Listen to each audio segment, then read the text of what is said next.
Hi everyone, thank you so much for being here. Good morning. I'm recording this early morning.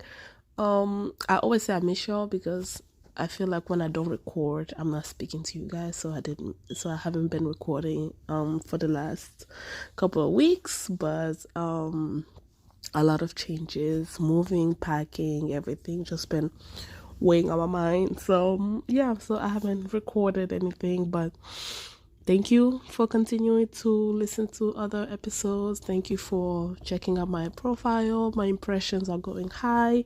Thank you, thank you, thank you, thank you. As always, I appreciate it. Today is Monday, March 11th, as I'm recording this, and I woke up to just like a lot of ideas because I've been jotting down ideas to talk about different topics that I'm interested in. It's election year in the United States. There's a waging war in the DRC. There's the thing with there's a waging war in Israel, in Gaza. So there's a lot to talk about and everything. And I wake up and I have, news notification on my phone, a policy nerd and everything. So I have news notification on my phone and it's talking about Princess Catherine and the altercation of her Mother's Day post, and I'm like, what? What? Like, what is going on? Now, let me start off by saying I'm not a royal fan. I'm not into royal life like that. It's not something that I'm interested in.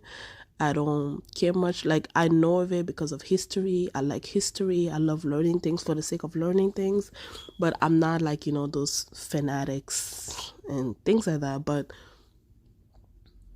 I'm like, what? So I am, like I said, I'm a nerd. I'm a news nerd. I grew up watching the news every single day. When we were younger, living in Africa, there was only one TV in the gated community that we lived in, aka the refugee camp. So if we're gonna fancy it up and call it a gated community, but technically it is a gated community. So there was only one TV, and everyone would go to this hall.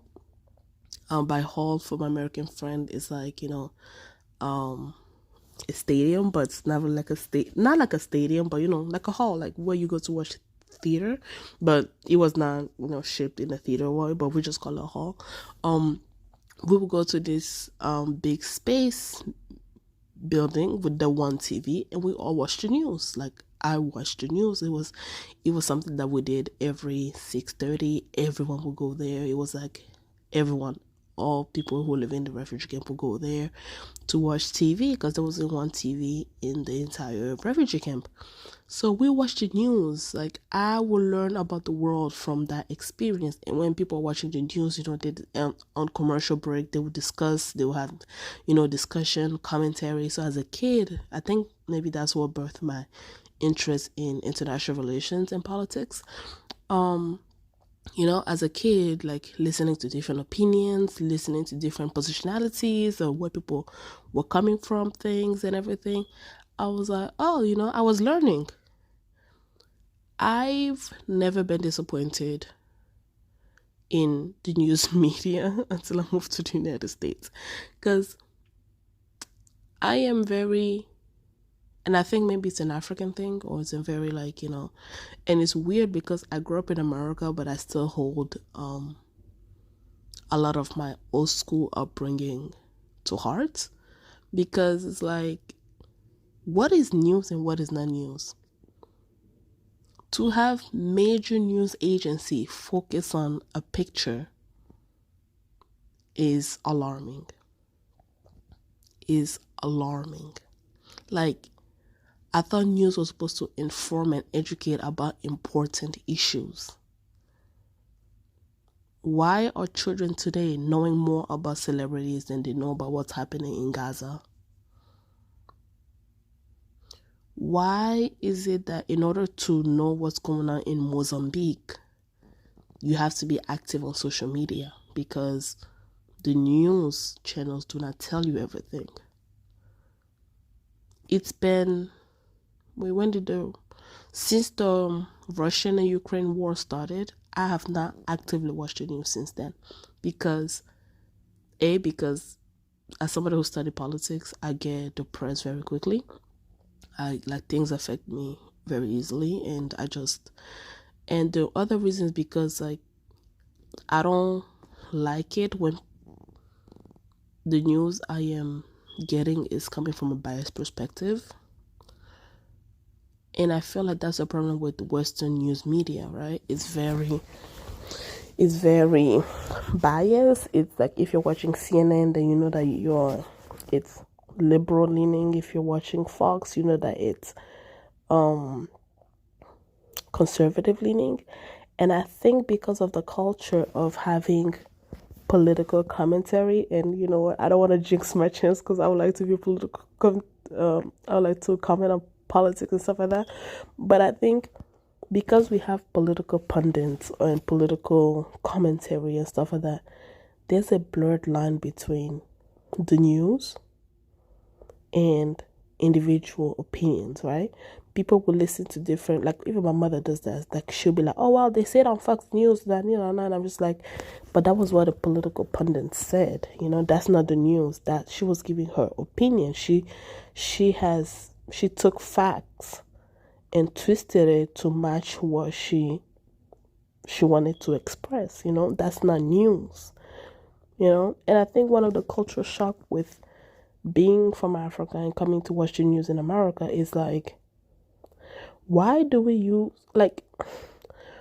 I have to know that the pictures are altered?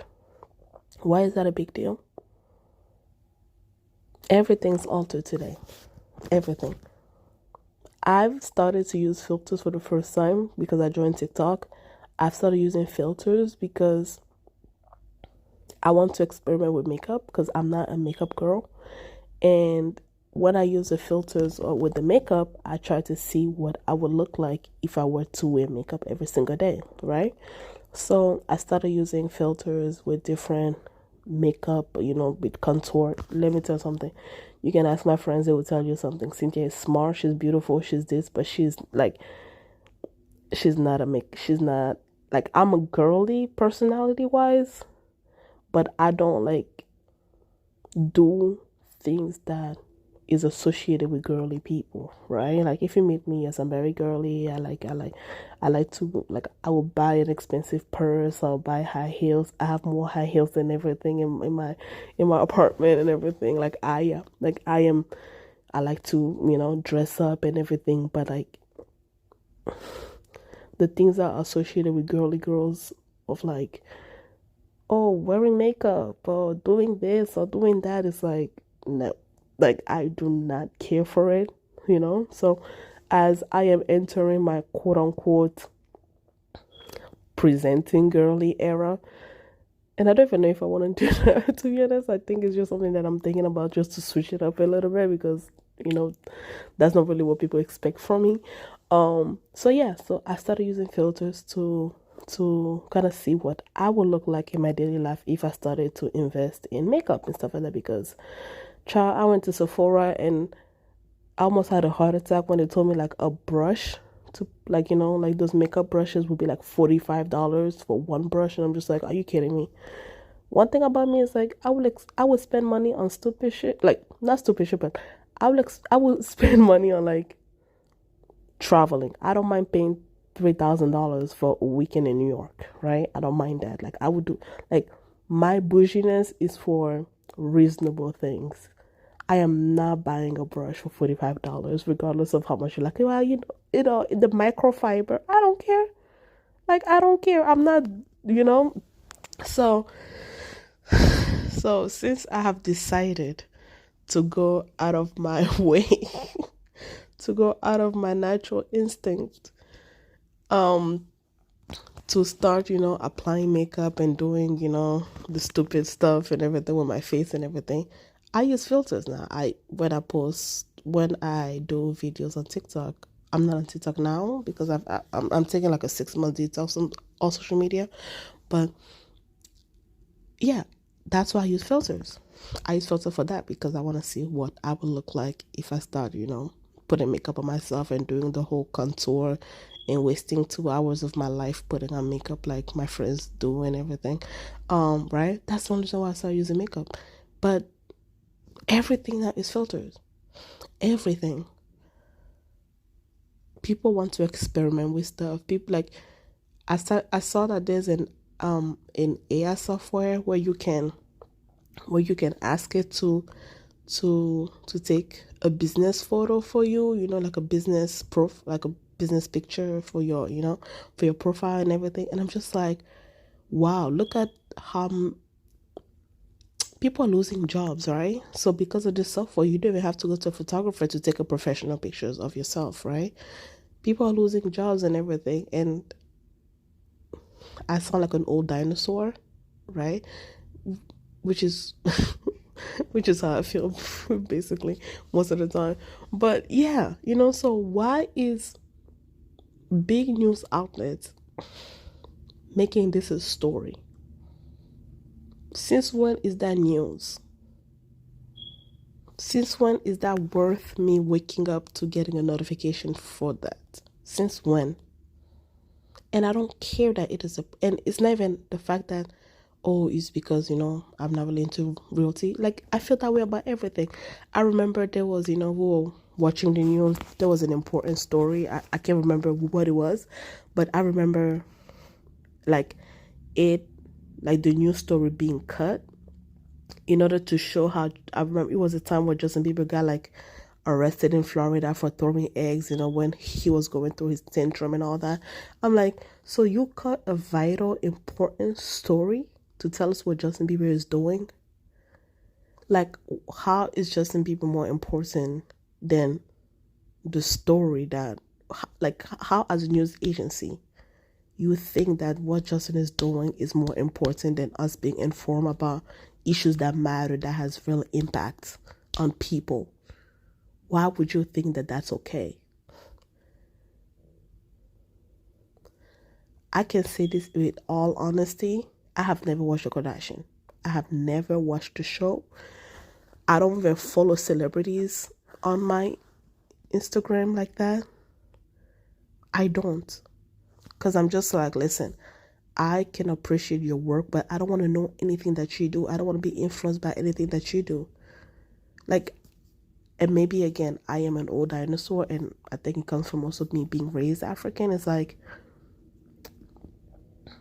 people who influence me are like, when I listen to story of like started from the bottom, now we up, right? Those type of stories. Or when I listen, like Malala Yousafzai, that girl is younger than me, but that girl inspires me. Stories like that, people like that inspires me. I'm not like, I don't even, and I can't even put this into word at how ridiculous. Like, I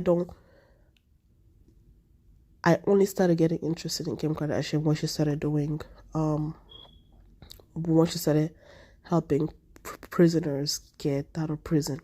That's when I started becoming interested in what she does or what she says. There's nothing about her aesthetic. There's nothing about her like business.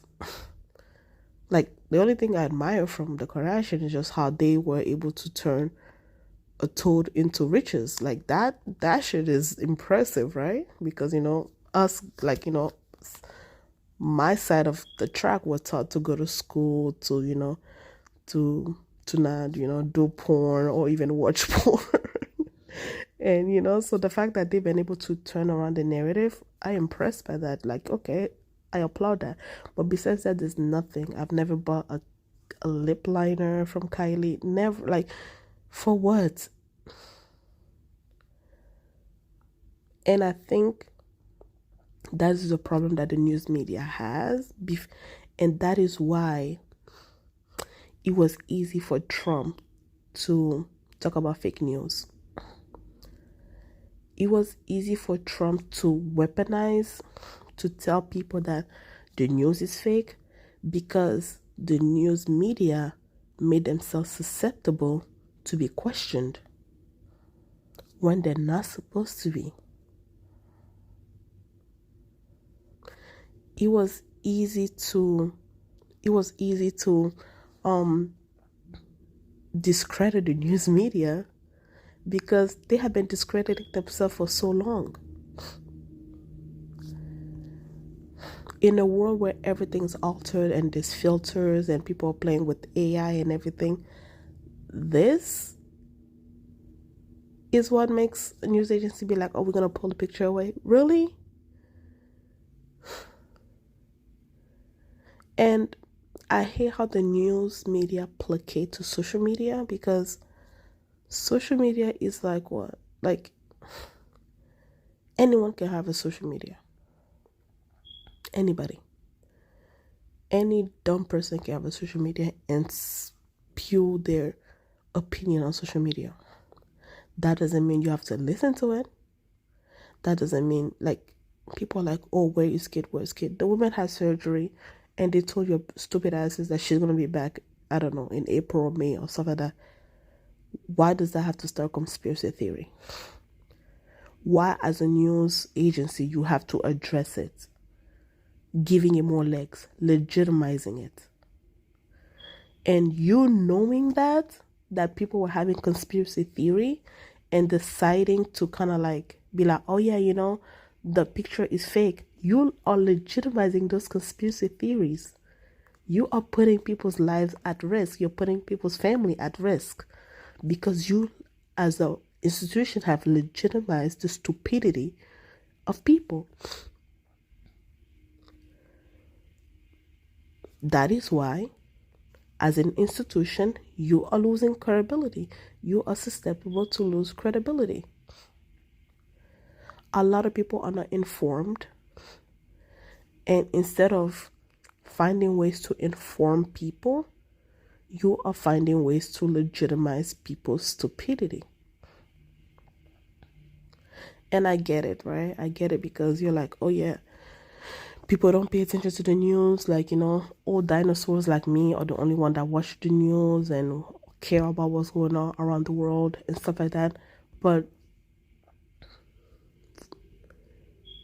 a way to get people to watch more the news is not by legitimizing them. Is by showing them why you are legitimate. By you legitimizing them, you are devaluing yourself. You are devaluing yourself, and that's why it's easy to say fake news. It's easy to discredit anything you say, even when you're saying stuff that are correct. You know?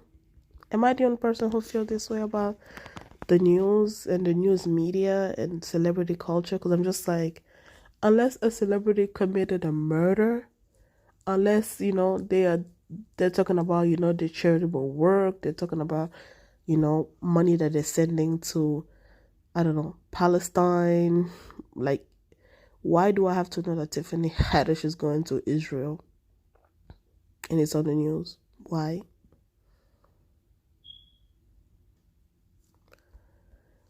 Like, why? Leave that for us people who are just commentary on everyday life, because, you know, we are not a legitimate, like, not legitimate, but we are not an institutional organization that is supposed to be based on informing people about what's going on in the world. I'm not an institution yet. I'm an individual. I record stuff on my phone.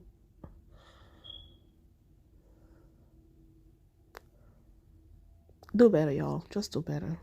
Like, I just want to go on that rant because that frustrates me. That honestly frustrates me, because I'm just like, a lot of things that go on in the world are not reported by the news media.